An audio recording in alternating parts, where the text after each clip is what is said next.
वैती जी निवडणूक झाली ना मुंबई महानगरपालिकेची आणि त्या 29 महानगरपालिकेची, त्या निवडणुकीचे निकाल आल्या उपरांत बाळासाहेबांनी संवाद साधलो आपल्या झिलाबरोबर. झिल कोण तर वैतो उद्धव ठाकरे. आता दोघांचे मी संवाद तुमका ऐकायचंय. बाळासाहेब आता बोलतले, ऐका.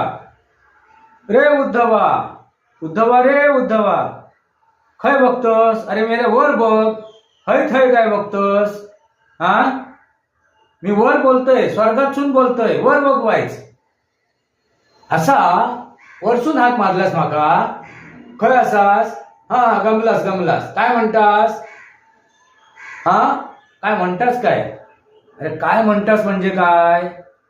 काय तुका कळता वैता काय राजकारण करतस? काय राजकारण करतस तू? वैती माझ्या संघटनेची तू वाट लायलस, माती लायलस. मला ही स्थापना मी केलंय, त्याची घाम गाळलंय, रक्त गाळलंय, रक्त आठवलंय आणि वैती संघटना मी उभी केलंय. आणि मी लोकांना काय सांगले आहे जाऊच्या अगोदर की माझ्या या उद्धवाक सांभाळा, त्याच्या झिलाक सांभाळा म्हणा. मी ह्यात सांगान चुका केलंय. मेल्या काय चालला काय तुझा या